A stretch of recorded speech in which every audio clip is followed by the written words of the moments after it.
Okay, Asit. So let's talk about some maybe red flags. I don't know about red flags, but things to keep in mind for Cracker Barrel. The first thing to watch for Cracker Barrel is their same store sales, and the most important and what's the red flag for me is that traffic has been declining over time. You've seen this at restaurants in general.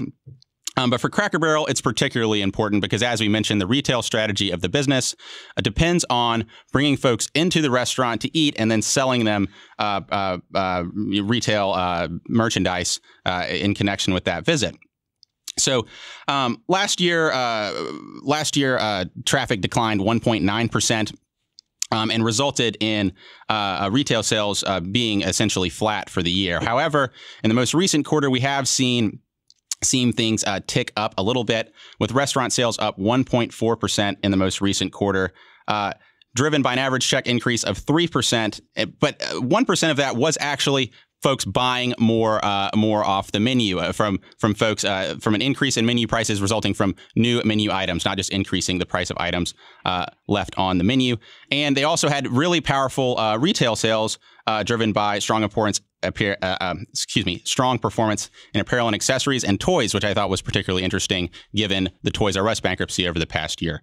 When you look at these same store sales figures, Asit, and just the way they have performed, in the recent past for Cracker Barrel, what stands out to you from those numbers? Well, what stands out to me is management's analysis of the traffic decrease. Now, you said, Nick, that the traffic trends have been decreasing over time, and that's certainly the case.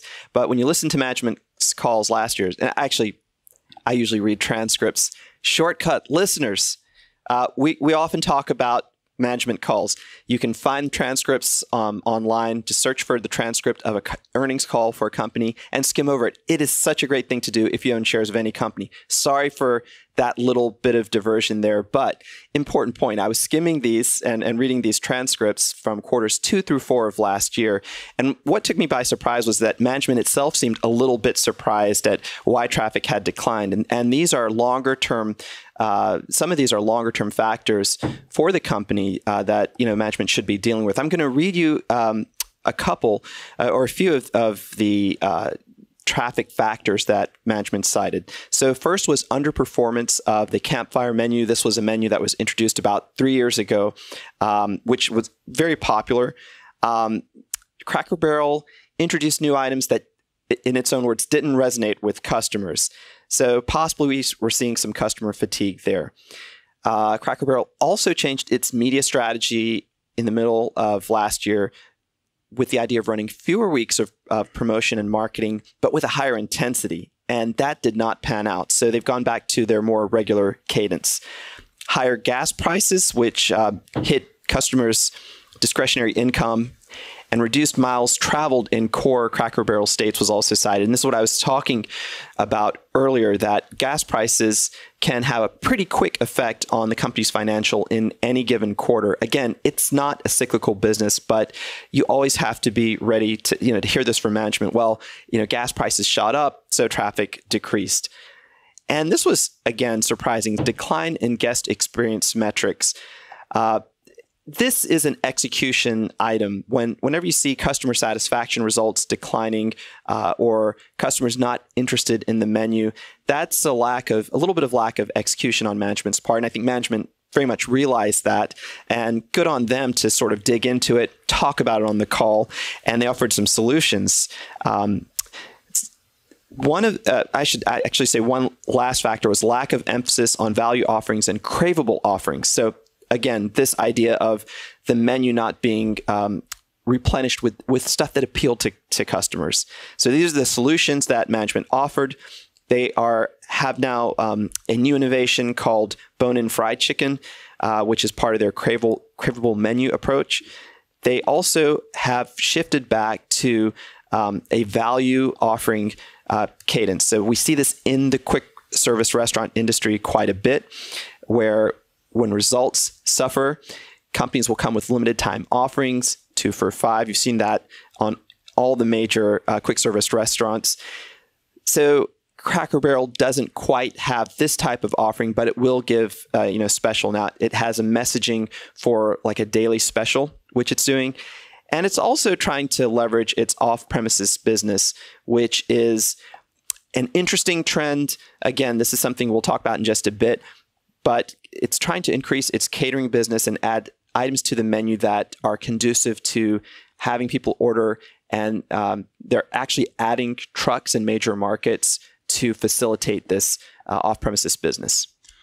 Yeah, interesting to see the issues with the menu. I think when you look at a business that's been around as long as Cracker Barrel, to think that maybe the menu is not resonating as much as it has in the past, maybe is a source of concern. Definitely something to watch for the business, particularly the traffic numbers that I mentioned, the connection of that to the retail side of the business. Another part of the business that's emerging and maybe has some question marks for investors when you take a look at it is this holler and dash fast casual concept that Cracker Barrel has begun rolling out. I think they have 7 stores across the country today. This is a fast casual concept that sells biscuits and biscuit type sandwiches. Interestingly, it only addresses the breakfast and lunch day parts of the day, when typically the dinner day part is the most profitable part of the most profitable day part. I've actually been to one of these. They opened one in my college town, Tuscaloosa, Alabama, right down from the football stadium a couple years ago. It was pretty good for someone who was born and bred in the South. I didn't think it was the best biscuit I've ever had, but it was an interesting concept, and it is crowded much of the time. From what you've looked at relating to Holler and Dash, what red flags or what stands out to you with in connection to this concept that Cracker Barrel is experimenting with?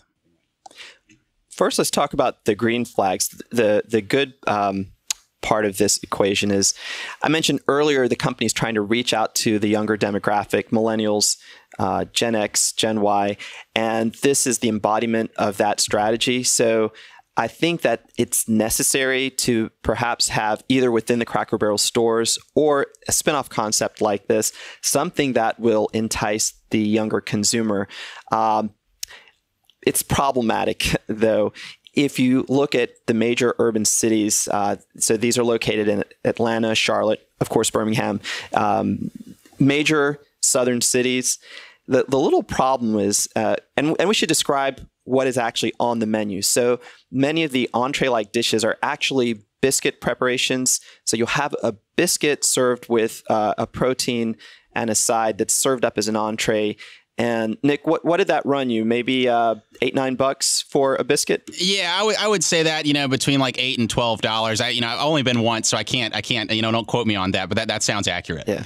Okay. So, yeah, and listeners, tweet at us if you've been to one, or if you happen to be from the South. I'm going to talk a little bit here.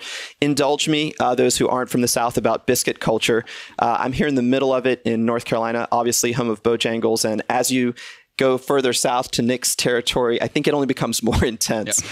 But as and forgive me, as the hipsters have delved into food culture, and as millennials have become interested in cuisine in major southern cities, and I live in Raleigh, so that's a great example, there is quite a bit of new takes on classical southern fare in any number of great restaurants, and it's difficult if you live in one of these cities with so much great biscuit cuisine. And to back me up, I just noticed last night in my grocery store that we have a magazine called Our State, which is a sort of a gloss of major stuff going on in North Carolina.